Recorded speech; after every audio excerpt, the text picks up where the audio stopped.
Hello and welcome to the Atma paradigm, consciousness-based science. We are about to complete part one of our series. So this is number 8 in the part on consciousness. And today we're looking at the Atma, self, and you. So we'll be exploring excuse me, human identity, values, and aspirations. Plus, we're going to have a little look at consciousness in other species. So, bring us up to date. Previously on the Atma paradigm, we explained how the Atma paradigm model of non-neural consciousness can resist and stands up to all the standard challenges. And we threw a bunch of those at the Atma paradigm last week. And we also showed how empiric scientific evidence questions the brain model, but supports the Atma paradigm. So now we're exploring the interactions of consciousness and the mind with body and brain. And we'll be showing in this and future ones opportunities for new discoveries, applications and technologies. But what we're really kind of presenting here is that we've got a choice. We can assume that we are just a body and a brain, a sort of biological machine, or that we are a persistently conscious entity, the seer within the body. And what I wanted to do today is kind of look at the ramifications of each of these kind of postulations. What if the brain model was correct? What would that really mean for each one of us in our lives? So what do each of these options offer, and what do they mean for who we are? And we're going to explore another term which is very common within consciousness studies, and also which is very much understood and probably used in lots of different ways, which I will explain to you, is this word, the self. So what do we mean by the self? Well, here's a bunch of aspects that seem to be included. There is the uniqueness as an individual, the union of elements such as bringing together our body, emotions, thoughts and sensations. And all of these together kind of constitute the individuality and the identity of each of us. So identity, the totality of who we are as a person, kind of this nature, this kind of concept of personhood. And what do we mean by that? Who do we think we are? Is it defined in terms of our personality, our ability, our interests? We have a sense of ourselves deep down. Self also kind of indicates a certain aspect of self-centeredness and how we might have an attitude of personal advantage. But that's kind of definitely seems to be a secondary issue. And of course then there's the aspect of self and in terms of the conscious awareness of our own existence and identity, something that we have discussed a lot as being a key element in the hallmark of consciousness. And for completeness we might as well bring in the biological aspect of self as the immune system has to understand what is the self that it is protecting and what is the non-self that it is attacking. And that's and when it gets that wrong, all sorts of problems can arise. So all these different categories of self concepts kind of fit together into kind of these sort of groupings, aspects of one's own personhood and uniqueness and individuality, personal identity, and me as my personality. And of course the categories then of consciousness of my own experience and identity, and thinking of myself as the individual person, as the object of my own reflective consciousness, meaning that I can reflect on my own existence. And I think this leads to a number of concepts of self which are used often without clarification and therefore seem to be quite confusing. And when people are discussing the nature of the self, it's not always clear which self they are talking about. Here's a bunch of them. The physical self. Well, that's obviously arising from our concept of our body, our abilities, and our sensory capabilities. Because if we lose the the benefit of a particular function of our limbs or of one of our senses, that really has an effect on who we think we are physically and how we interact with the world. Then there's the personality self. This is all our traits, our outlooks, attitudes, our interests, our worldview. And we often think, well, that's who makes us to be the person we are. And of course, there's the social persona self. This is how we might portray ourselves to the world in different situations. And next, narrator self, maybe not so well understood, but the narrator self is that person who is having the inner conversation with us. It's that inner voice speaking to us, which is constantly analysing everything we do, think and experience and saying, oh, that wasn't good enough, oh, you should try that. It's a kind of constant narrator in our head. And who is that self? And of course, there's the concept of the true self. And even that is being used in lots of different ways. And I'm going to analyse that in a little bit later.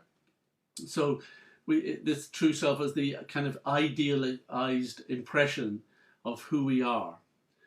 And the conscious self. And I'm going to use that phrase quite a bit, the conscious self, because I think it's important that we distinguish when we're talking about ourselves as the observer and the person who is experiencing all the other forms of selfhood. That is the conscious self. That is where consciousness lies. Everything else, the physical, the personality, the social persona, the narrator, and possibly even the concept that we have of ourselves as the true self, can be aspects of what we are conscious of. They are distinct from ourselves as the conscious self. So this is a crucial factor in using the language of self when we talk about consciousness. Distinguishing the conscious self as the observer from that which we observe about ourselves. And so we say the conscious self has a sense of our own individuality. It has a sense of our unique identity. And the conscious self is able to reflect on our conscious awareness. And the conscious self has access to personality traits. We are not our personality traits. They are something we have. And this then gives us the picture that we can think of the conscious self, the Atma self, as the core around which there are other coverings of selfhood.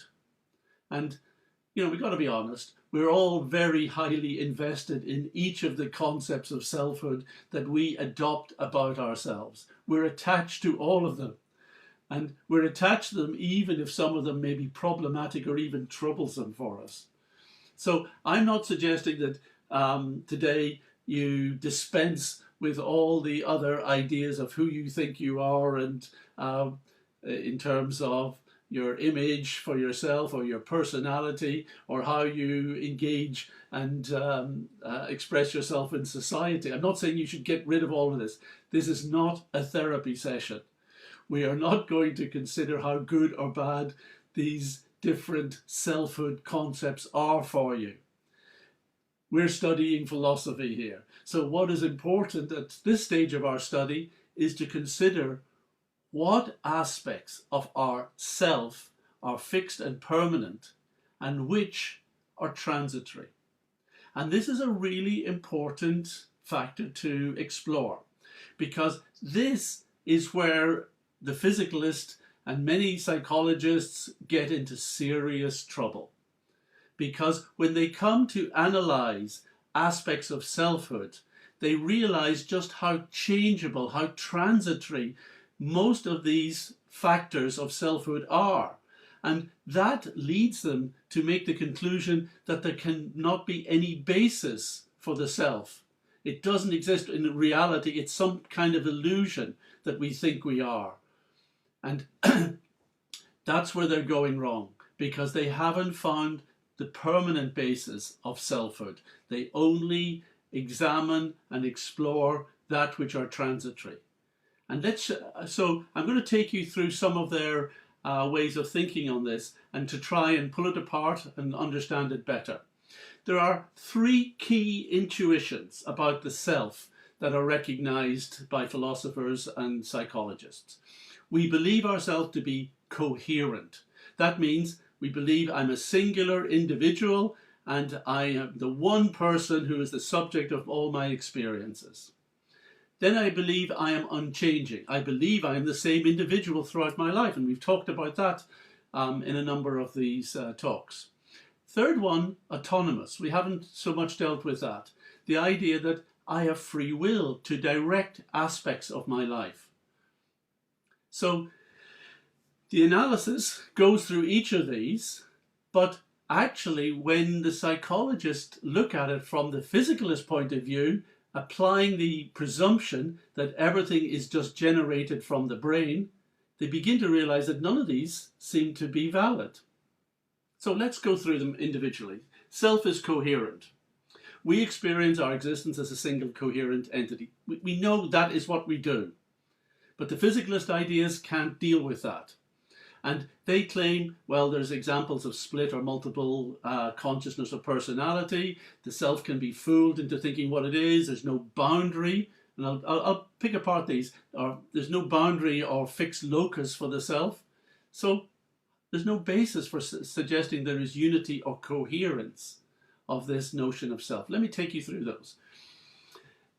Dissociative identity disorder. Some people use the word schizophrenia, but schizophrenia doesn't necessarily mean the presence of more than one identity or personality. It's misused.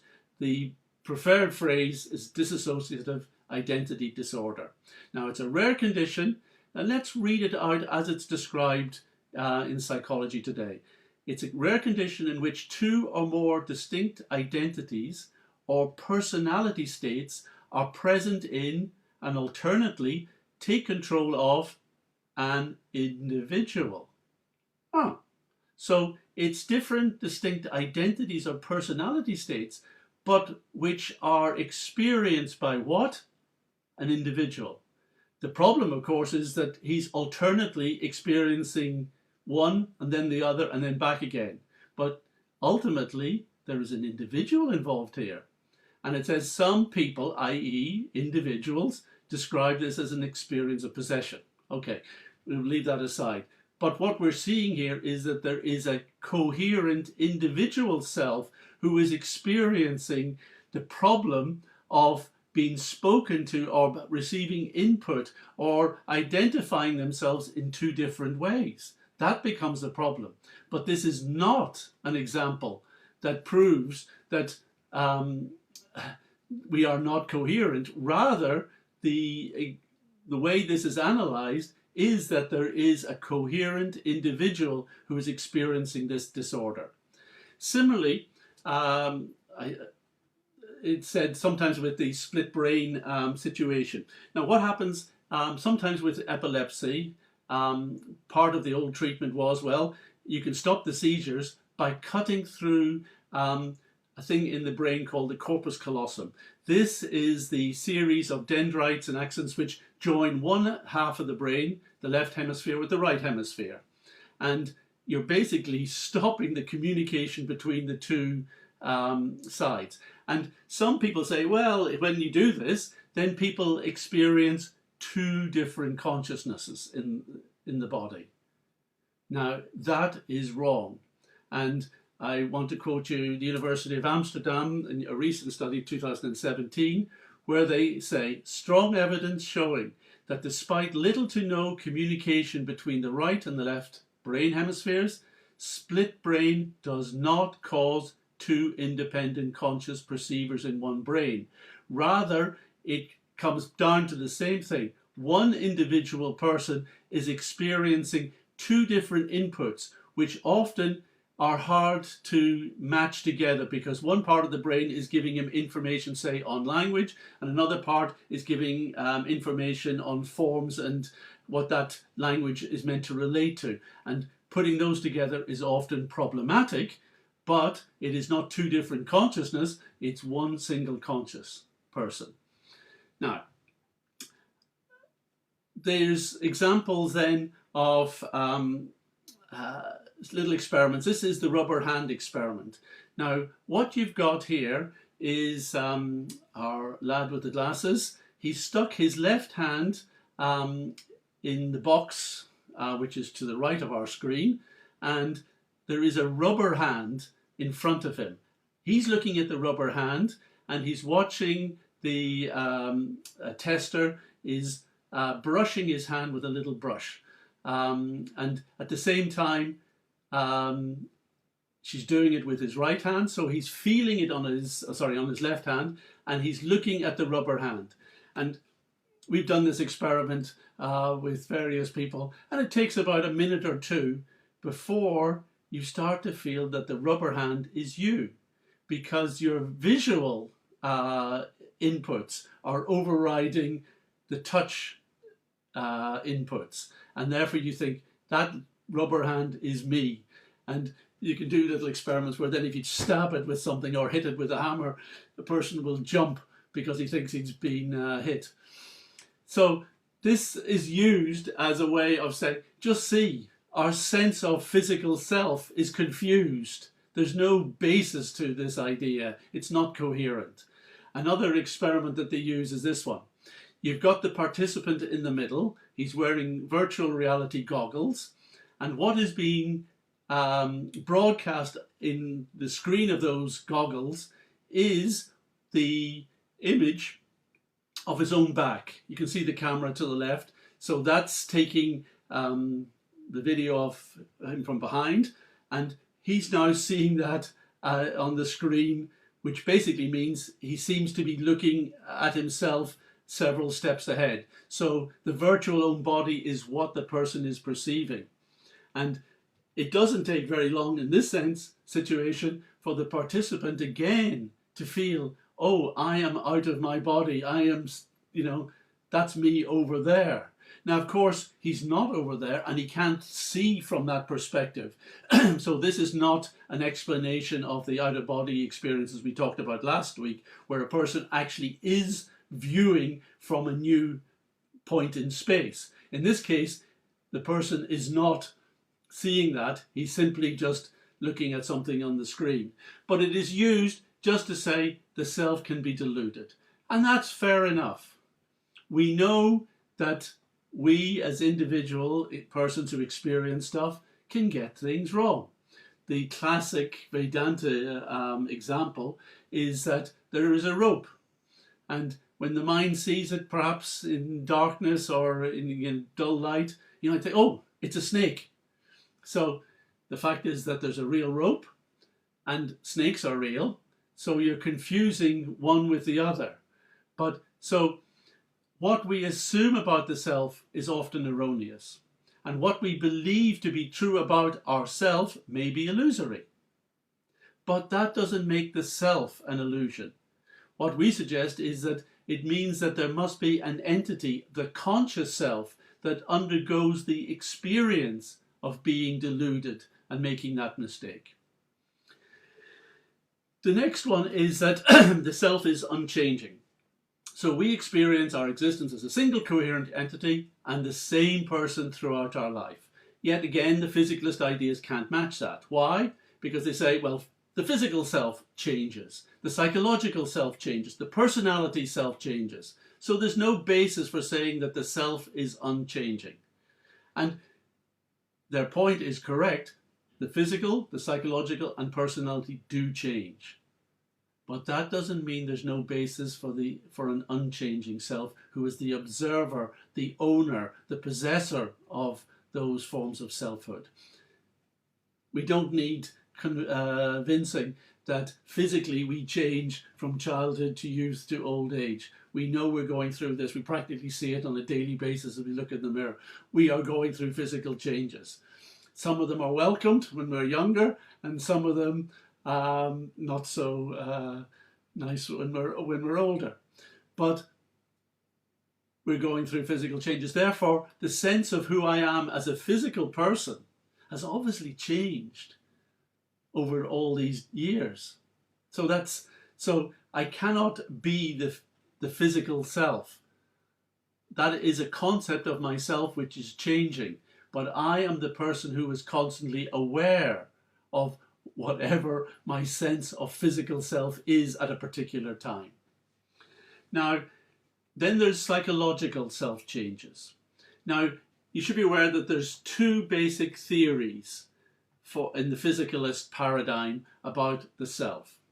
The first tries to suggest that, well, there's a string of pearls, and basically they mean that each pearl represents a moment of experience, and life is just a long string of moments. So each moment is different, and therefore the conscious experience of each moment is different, and therefore the self is different at each moment.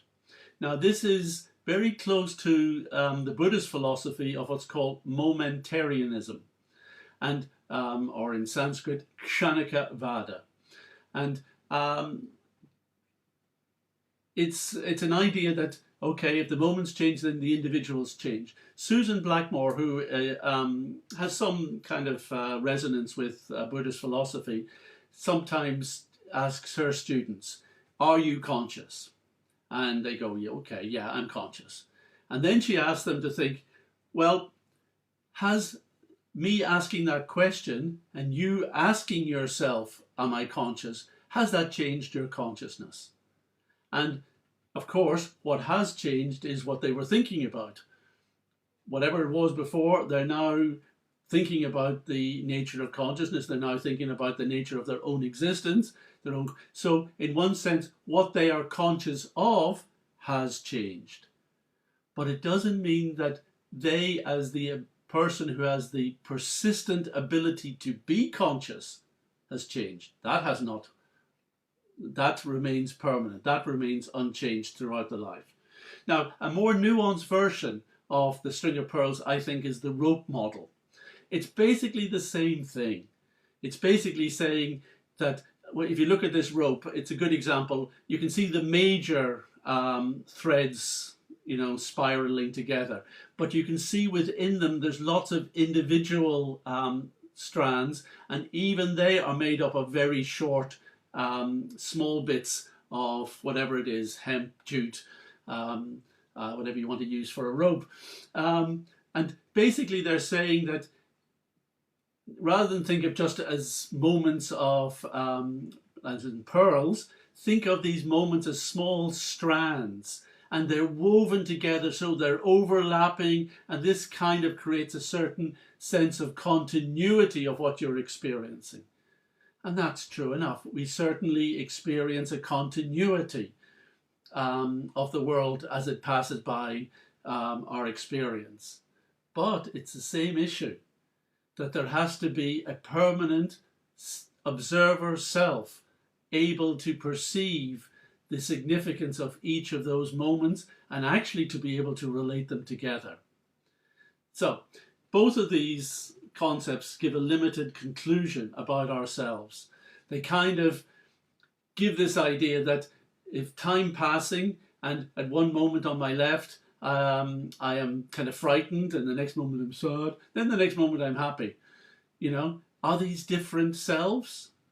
Well, psychologically our state is different. So you could say if I met the person on the left, they might be rather upset about things. They could be wound up, they could be frightened, they could be neurotic. That's a different type of person to meet than if I met the person on the right, who seems chilled and all happy and everything's kind of cool. So they definitely might, to the outsider and even to the individual, they might feel like different selves.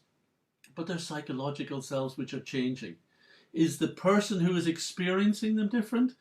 Or is it simply the same person who is, as they pass through time, is now being aware and having different states of mind? Fearful, unhappy, happy and satisfied. Personality traits change. This little slide here shows the big five, which are openness, conscientiousness, extroversion, extrovertism, whatever you want to call it, agreeableness, and neuroticism. And I think previously that would have been called emotional stability. And many think, oh, there's many other personality traits, but these are considered the big five, although some people think we should add in honesty, humility, sensitivity, and aggression and manipulation, which seem to be actually quite prominent, and really so we should have the big eight. But the point is that we go through personality changes. We might think I'm roughly the same person I've always been, but no. There was the University of Edinburgh did a study, started in 1947. So they had long-range idea in this. They had a group of 14-year-olds. There was about 1,200 of them they studied and got them to rate themselves and got others to do it. And then 63 years later, when they were 77, they tracked down 600 of them and got about 200 of them to do the survey again and to really look at what their personality was.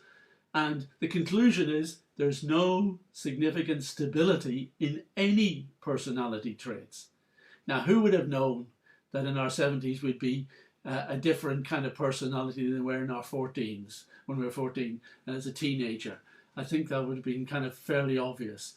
What seems to happen as a teenager, we may be less conscientious, more impulsive, moody and irritable. Who knew? And then we become more social for a few years. But then these trends reverse into adulthood. And so things change. There may be short-term stability, and stability actually increases with age. You're less likely to vary in your traits as you get much older. And we know that. We become very set in our ways. But personality does change, thank God. Here's some charts just to give you a flavour of it. This is life satisfaction levels. So when we're young, early teens, high satisfaction with life. Then it goes down, there's a dip, and it goes up a little bit as we finished university, maybe starting job and thinking we're getting life together. Then it goes down until we're about 50. And after 50, we're starting to kind of think, oh, well, this is what life is. And off it goes. And put across this, the blue line, which is the happiness U curve. Same sort of thing. There's a dip through our midlife, and then it rises. And we're meant to be our happiest when we're later in life, which, might seem a little strange. And this kind of goes as a kind of opposite or inverse to the anxiety curve. So you can see that it's practically the opposite of the life satisfaction one.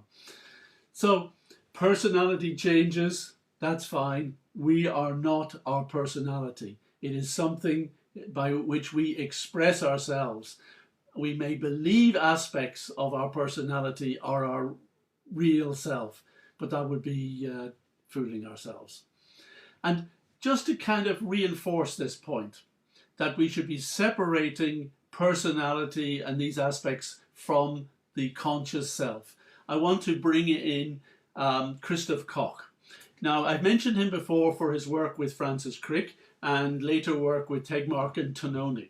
So he is one of the big guns of consciousness studies in the world today. And this is a lecture that he gave not so long ago. What do we know about C, i.e. consciousness? What do we know about it? I'm not going to go through all the things because many of them we've kind of covered elsewhere, but I just want to highlight four.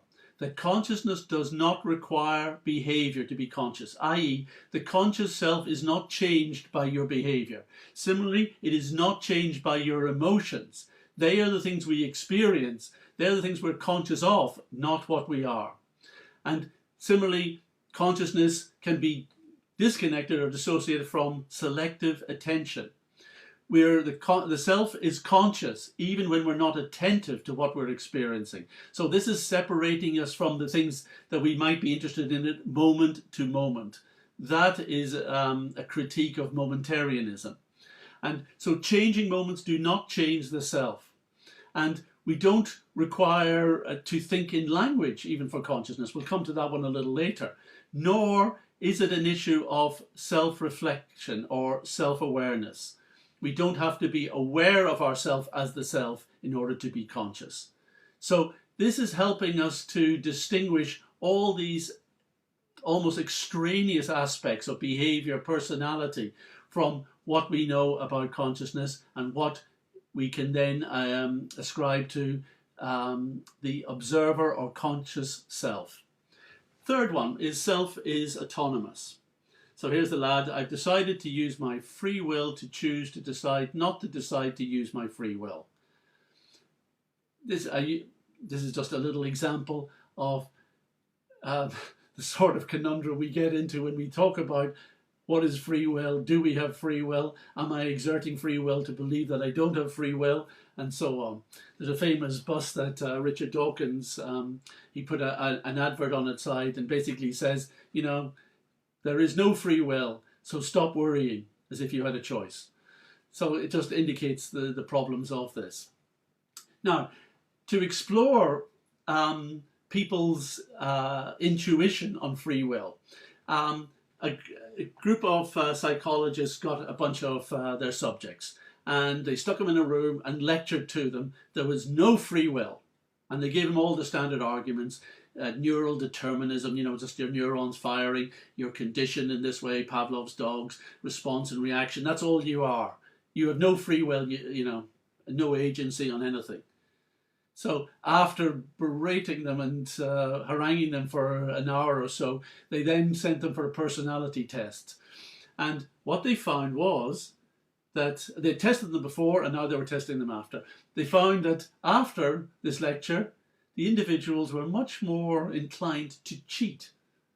They were less empathetic to others, and they had reduced self-esteem and even personal drive. So they were actually negatively affected by being told that they had no free will. Now, they did this with the groups and other groups and did in different orders. And when they lectured to a group that free will is real. Yes, you have free will, you know, it's there, and, you know, you have to learn how to use it and be responsible, blah, blah, blah, blah. And then they tested them. What they found is there was no change in their behavior. They didn't become less cheating, they just stayed the same they were. They were the same, had the same empathy, same as self-esteem. And the conclusion was that the subjects had not heard anything they didn't already know. They knew they had free will. They knew they had to be responsible. So what was there to change? And just to explore this, we need to understand that there seems to be two factors at play. We sense that we have free will, but it is also true that much of our thoughts and many of our thoughts and actions are conditioned and responsive. So people sometimes say, well, we're so heavily conditioned, there's no free will. But can the two not go together?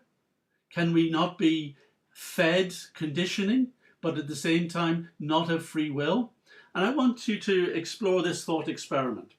The picture that you see is of an actual incident where the car going up the ramp has crashed into the one coming down.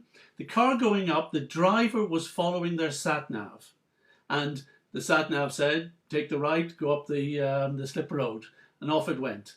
Whereas there was a sign saying no entry, the flyover is closed. Now, here's the question to you, and there's one of our little polls coming up. Was that person guilty of reckless driving, or at least undue care and attention? Have a thought about that. While you're answering that, we're going to go and look at the case of Professor Plum, and I'll return to the culpability question in a moment. Here's Professor Plum. He's in the dock. The judge says, you've been caught red-handed in the conservatory with the lead piping. You're charged with the murder of Dr. Black. How do you plead? Professor, not guilty, Your Honour. What? There's lots of witnesses. We had Colonel Mustard, Mrs. White, Reverend Green. They all saw you do it. Professor Plum says, no. The self is always changing. So that self who may have hit Dr. Black is not the same self here in the courtroom. So you should let me, i.e. this self, go. So how can I be guilty or responsible for anything? My neurons are simply firing off in a particular way. It's just the brain at work. There's no person inside to control that. It just happens as it does. So the judge might say, well, in that case, no one would ever be culpable for anything. Professor Plum would reply, Precisely my point. The judge locked this psychopath up. We cannot get away from culpability and responsibility by using these sort of physicalist claims. Where would that lead us? Our whole social arrangement is built on the presumption that we are autonomous, we are responsible for our own actions. Now that point is fully understood by physicalists, and I have read statements by them that they know that if they promote the idea that free will is an illusion and people actually accepted that, it would lead to the total collapse of civilization. They're willing to promote this idea that the self is an illusion, even if it means the total collapse of civilization. They just kind of comfort themselves that it won't happen because actually humans are too far gone in their beliefs about free will, so it'll never actually come to pass that they'll give it up. Now, there's got to be something wrong in both the theory about the self being an illusion and about your willingness to promote that as the belief system to be adopted by humanity. There's got to be something wrong in the system there. Back to our culpability. I'm wondering how you got on with that, but what I would suggest is, although this person's sat-nav told them, take the right, and they were following that, didn't absolve them from gauging, is that good advice? And bearing in mind what they should have been aware of, i.e. the sign saying the flyover is closed and there was no entry, they should have overridden the ideas that were coming to them via the sat-nav. And I think this has a parallel with the fact that we might come up with ideas. Our mind is always generating ideas and feeding them to us. But we always have that opportunity to say yay or nay to those ideas. There is a moment when we can actually say, no, I am not going to follow that. Now, I might be motivated because of habit or something not to say no or to say yes or whatever, but that means, there is always our opportunity.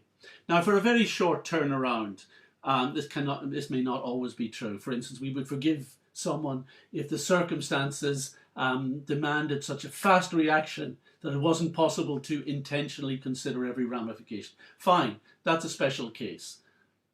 But it's more likely for situations that require deliberation and the ability of the conscious person to weigh the priorities and values of whatever the mind is giving us as our inputs. And in law, you are expected to control the impulses and messages of your mind. You cannot use as a defense, I just felt like it. I wanted to, Professor Plum can say, I felt like beating Dr. Black about the head with the lead piping. It was the impulse of my mind.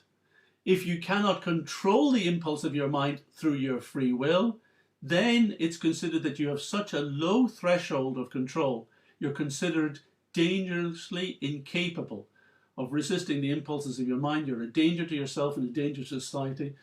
And unfortunately, if there are those in those circumstances with such diminished responsibility, we often have to separate them from general kind of society. So either way, the view is of a self, a conscious self, that under normal circumstances can and should be able to control the messages of the mind. Brings us to the idea of the true self. And again, here's a little poll for you. Scenario 1. Alex is spiteful towards Sam. Somehow or other, he's a little envious of Sam and, uses spiteful words and upsets Sam. Later, scenario 2, Alex is remorseful and sincerely apologizes to Sam. And the question that is used in psychology tests is, well, which scenario do you feel is more in keeping with Alex's true self? So have a moment to vote on that. Now, the interesting aspect, and I'm going to have to give you what others do, is that most people tend to plump for number 2, that we are more in touch with our true or deepest nature when we act in kindness and empathy with feelings for others. Now, I think that's really nice. That's a nice finding. I'd be more worried if we thought it was the other way around. The Atma paradigm would say, yes, this is in keeping with there being a deeper self to that which is exhibited by our standard personality and behaviour. And perhaps this suggests a form of primary psychology, which is deeper than the mind, deeper than personality, and one that belongs to the conscious self. That will be something which we will come to in future talks when we analyse that. So the idea is that the conscious self is the audience of the drama of the stage of consciousness, as we talked about in previous sessions. It's the controller of our attention. It is the witness of our thoughts. It is the observer of qualia and the thoughts and everything that make up our inner life. It is the locus, the place that from which are the source of primary psychology. It is the unchanging, permanent self. And this is the big aspect that distinguishes the conscious self from all other selfhoods. The conscious self is permanent, and it is the seer, it is the observer of the others. So we have all these different kind of selfhoods surrounding us, almost like coverings or clothing that we kind of pile on top of ourselves. We are the conscious self, but we have surrounded ourselves by the mind, and that gives us a sense of the self as personality or narrator and our inner voice. We think we are the mind self. And then we have the physical self that we see when we look in the mirror and interact with the world, and that gives us a sense of our physical self. And then we're obviously dealing with society, and that gives us another covering of selfhood in terms of our social persona. But only the Atma is the persistent, permanent, unchanging self. The physicalists and those psychologists who analyze the selfhood in terms of our mind, body, and society are correct. These are transitory, they're contingent, they change. Now, we'll move on. Higher emotions, love, compassion, altruism. Now, physicalism has a hard time validating these because of its premises and the conclusions that you can draw from those conclusions. That doesn't mean physicalists are immoral or not nice people. They can be perfectly nice. It's just that they cannot validate the reason to be nice from the philosophy of physicalism. Now, because if we're simply response-based automatons driven by neural activity, then how do you qualify kindness as more laudable in an individual than brutality? And so this gets into quite a complex moral and ethical discussion on the nature of these issues. And of course, it brings back in free will. So I'm not going to get into them. Unfortunately, time is moving. We can have a maybe discussion on Q&A or other times. Let's look at love, just as an example. What is the special feature that you expect from an emotion to qualify as love? And I was just hearing today, if we've learned anything from Harry Potter, is that love is the strongest force in the universe and can do anything. Okay? We value love. It is immortalized in art and poetry and song, in theatre. It is so important in human values, and there is a reason for that. There is a deep ontological reason for that. But what do we expect for an emotion to qualify as love? I'd suggest is that it is free, it is unconditional. It springs only from ourselves, and that our self can only be the deepest aspect of who we are, because if love is caused, if it is conditioned, if it is affected, if it is produced or generated by anything else than from ourself, it really doesn't qualify as love. It's just something that we have been programmed to do. And the whole aspect of love, that why we value it, is because it seems to spring from that which is our permanent self, the conscious self, the Atma. So we're getting the picture that the physicalist notion of brain consciousness and an illusory self results in an abysmal, depressing picture of existence. Whereas what I'm suggesting is the Atma paradigm substantiates and celebrates all that we love about our higher selves. And one aspect that the Atma paradigm opens up is our sense of connectedness to others and to all life. Now, we'll be exploring life in all its forms during the third part of the webinar series in some weeks to come. Up to now, though, our talks have focused entirely on consciousness as it is experienced by we humans. Now it's time to look at consciousness in other species. So let's look at the analysis and evidence for consciousness in animals. And actually in recent years there have been some really helpful kind of changes in attitudes to the study of consciousness in animals. And really those are arising out of the changes in our understanding of consciousness in humans. As we move away from behaviorism, functionism, as we look at issues of qualia and the understanding of our existence and what we experience, we're starting to be able to analyze human or animal consciousness in a different way. Now, we know that sages from the past knew the answer to this question all along, but we're looking at it from what can current modern science and philosophy tell us.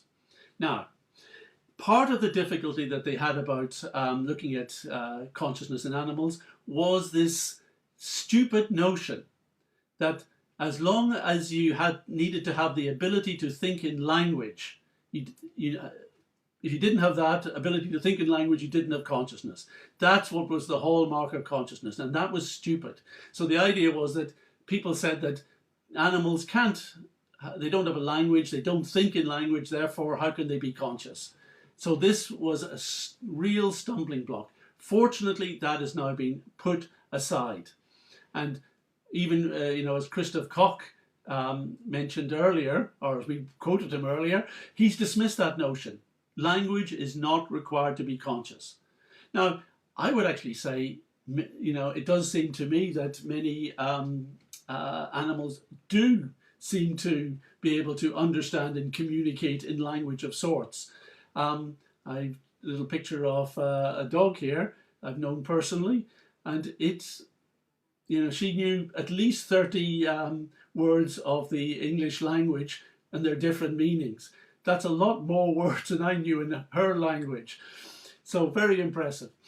But I talked to a postdoc animal psychologist at Bristol University, and she was working on animal consciousness. And he said, yep, this has been the trouble of the past. Fortunately, we now have gone beyond this idea of language. And part of the reason they've been able to get rid of the language requirement is because they have been studying stroke patients, humans who have lost access to a particular region in the brain called Broca's, which is part of processing language. And this meant that those individuals had no experience of language in their thought, but they reported that they were thinking absolutely clearly about all sorts of very deep, complex ideas, just as normal, but it was not language-based. It wasn't word-based. So that idea that animals need language, gone.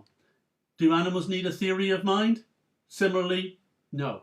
Now, they have been testing animals with, and it's the theory of mind comes up in a couple of ways. One is called the mirror recognition test, and that's the one on the top right, where you have a chimpanzee, he's looking at a mirror, and usually they put a dot on their head somewhere where they can't see it directly. And if they look in the mirror, and if they start to kind of rub away the dot or the mark, then it means that they're recognizing that they're seeing themselves in the mirror. And that's considered to be a hallmark of conscious awareness. But you don't need to be able to do that to be conscious. Similarly, I've got the crow in here because corvids are very smart creatures, and they have the understanding if they've buried some food and they see another crow has been watching them where they've buried it, they understand that that crow could come and take the food. So what they do is then kind of dig it up and re-hide it somewhere else. So that's considered to be an example of theory of mind. But really, we have to go where we have been talking all this time, that consciousness is based on the subjective experience of qualia. And there's good reason to assume that creatures experience qualia. First of all, they have all the kind of sensory equipment that we have. But still, the question can be raised, even if they've got the same sense organs and processing ability of the data from those organs, still, what are they actually experiencing? And we can, even if we look at these different animals, these are the best of their type. This particular spider is the best, got the most sensitive touch. Elephants apparently have the most developed smell in terms of sensors. Similarly, a catfish has the best taste buds, which you think is a bit of a waste if you're just going to swim around in mud and you've got the best taste buds. A real waste of taste buds there. And the mantis shrimp has the best eyesight. It is a far more complex visual system than humans. And cavefish are the best at hearing. Anyway, even though they've got all these sensory equipments, which are far better than ours, still, do we know if they're actually experiencing qualia from all of that? Or are they simply just having sensors which are being processed as responses? That becomes the issue. Is there qualitative subjectivity? Now, it's very hard to explore that with the sensory experiences, but there is a form of qualia which is easier to explore, and that is the subjective experience of pain. Now, frankly, anyone who is a pet owner or works with animals would have a high degree of understanding that creatures experience pain. And we know, if we see our beloved pet is suffering, we want to kind of do something to help him or her out of that kind of situation. But at least the pain is something that can be studied very precisely. Now, it's been understood that primates seem to experience pain as the felt experience of pain. And then we've gone down other mammals, and now it seems that birds maybe, and so on. But the most interesting study of pain in creatures, I think, is Queen's University from my hometown in Belfast. They did a study of crustaceans, which basically is crabs, and they used lobsters.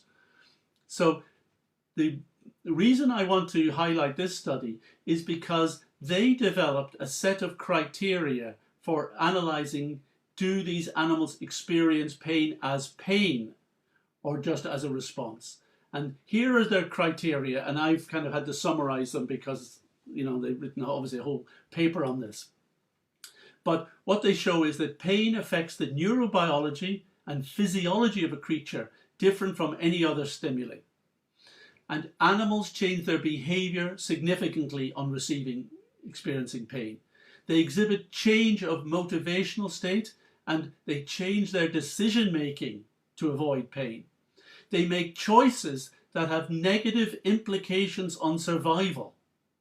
And since survival is held up by the Darwinists as being the driving force of all life, the fact that they are making choices that would have negative effects on that is significant.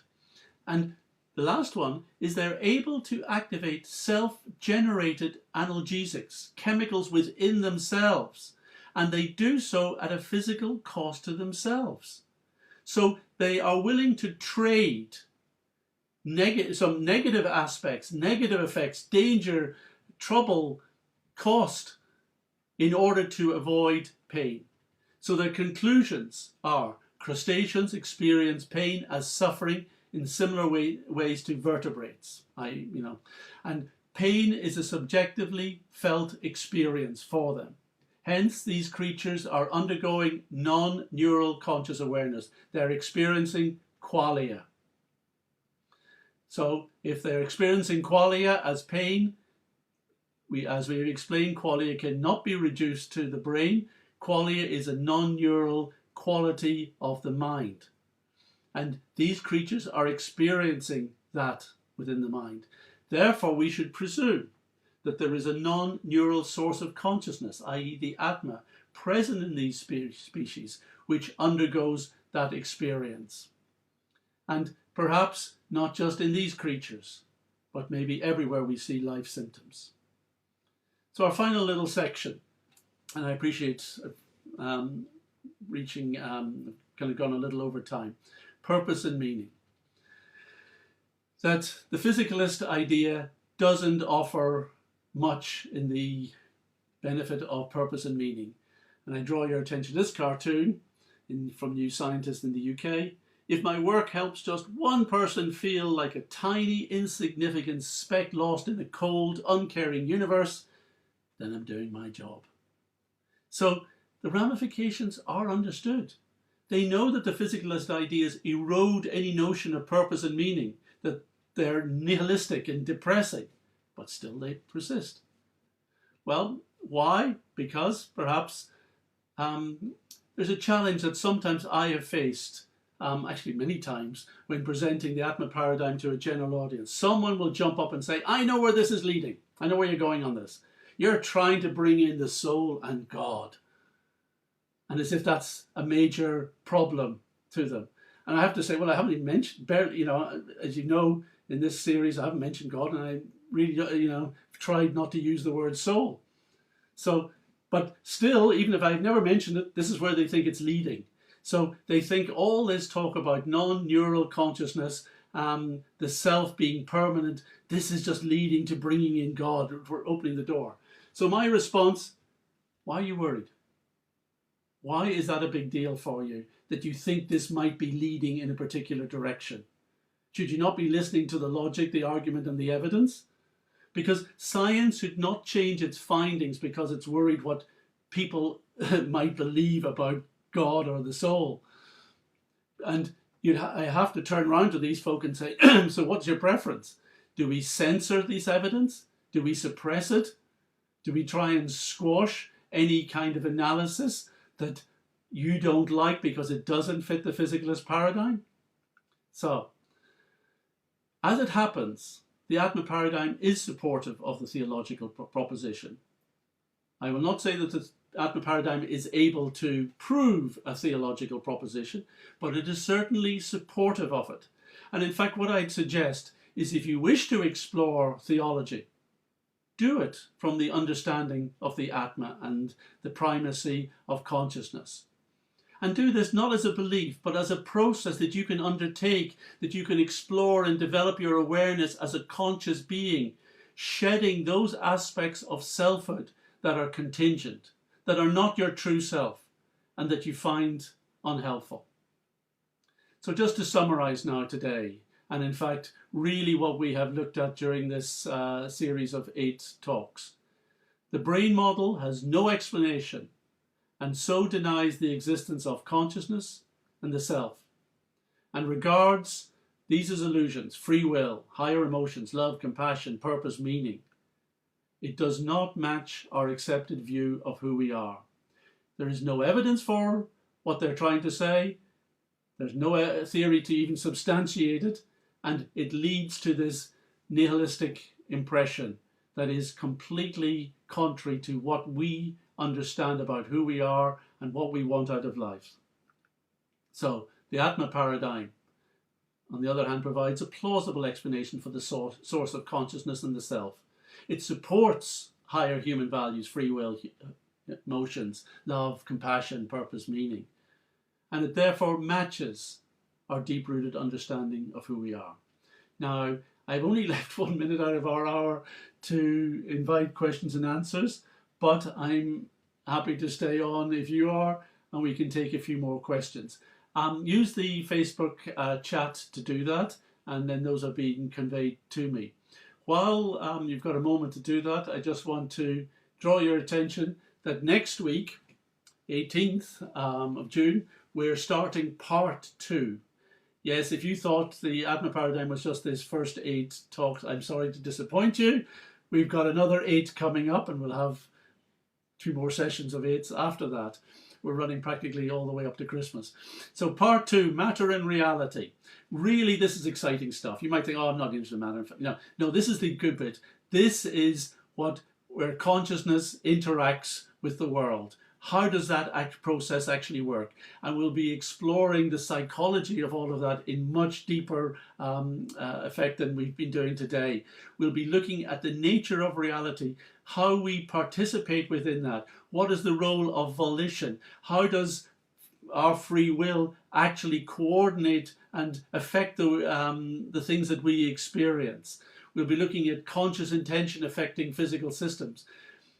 There will be some aspects that people might consider to be paranormal, but which have been actually explored in university studies. We'll be looking at those. And ultimately, we'll be looking at how nature is generated, moved, manipulated, manifest. And we'll be looking at technologies, higher technologies that can do that.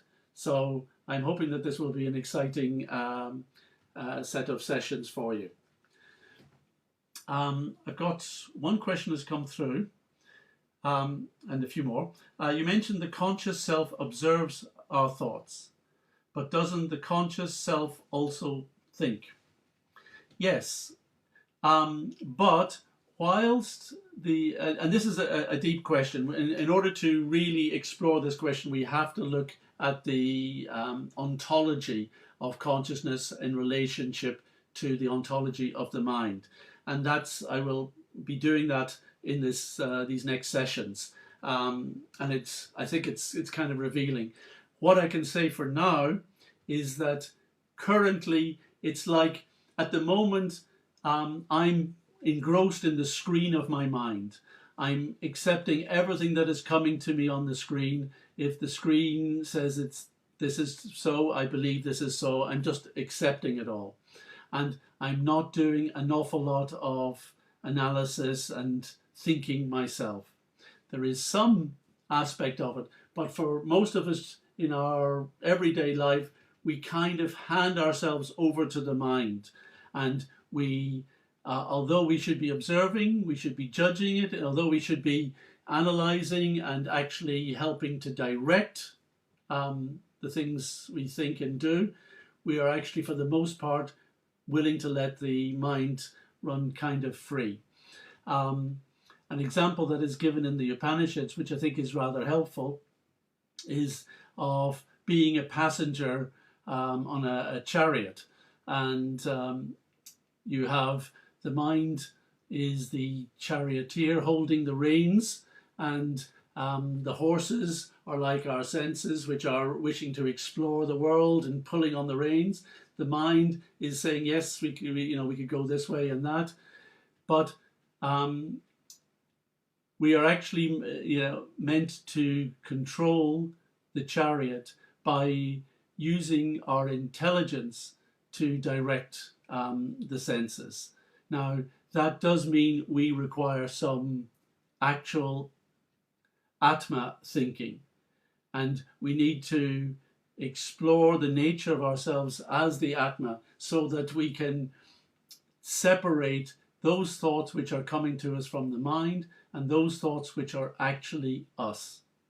So I hope that helps. Someone asks, how would I know if I'm experiencing or expressing love, or if I just can't see my true intention? Well, a big question on how do I know I'm expressing love?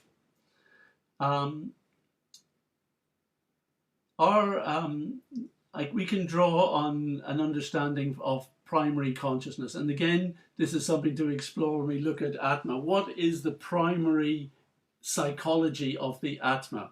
Because I would suggest that is from where the free will to express a loving feeling emanates.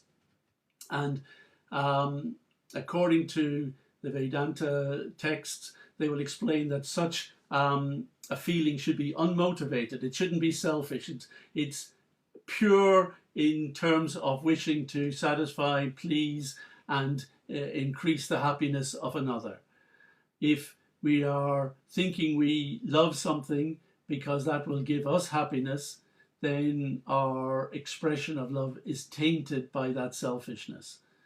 But we are encouraged that the highest love, you will know it because you care more for the pleasure of the person that you are directing your love towards.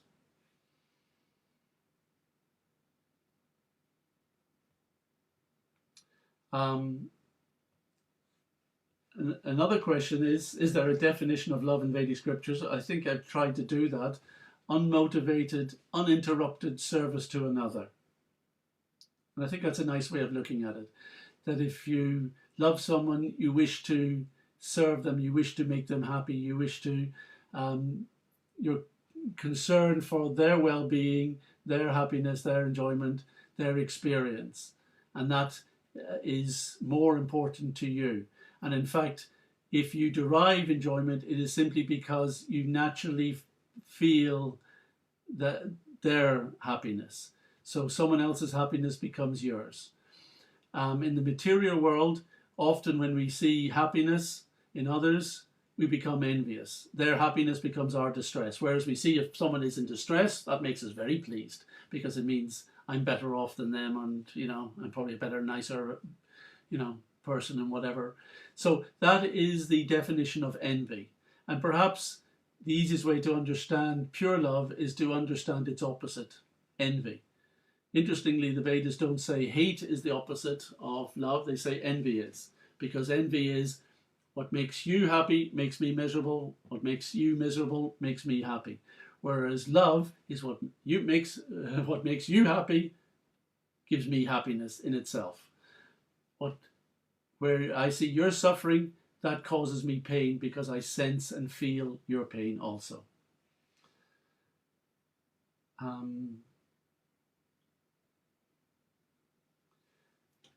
There is other questions on the self and the intuition of free will, but I will be exploring the nature of free will in much more detail. And I think when we open up the ontology of what we mean by this strange thing, mind, which you'll see I keep using in inverted commas because I'm using it as a sort of catch-all phrase, we really have to get to grips with what is this, the nature of mind, what is it processing, how is it affecting what we experience. And I think when we do that in these next few sessions, I think aspects of how free will and others will really become clarified. Again, a question from Shailesh, nice question. The conscious self as the audience witnessing the drama and yet as the controller. How can the self be both the actor and the audience? Actually, it's funny that that's exactly what is the case. We are the observer self, but what we are seeing on the stage acting in this world is a concept of ourselves that we have projected. And the selfhoods that we have been talking about, those are the actor, that's the actor that's on the stage. This is the person who's taking center stage, who we believe is the hero or heroine of the drama of our lives. And we're watching that as if on a drama. But we have to know that the actor is not the conscious self. The actor is a kind of concoction of selfhood based on our physicality, our personality, our social kind of situation, everything that who we think we are. It is a persona concoction that we are watching on the stage. I think that we have now reached the end of the time that we should allot for this. I beg you, please, if you're interested in these subject matters, and take part in these next sessions. I think you'll really enjoy them. This is where the real depth of the Vedic conclusions in Sankhya and Vedanta actually really start to be explored.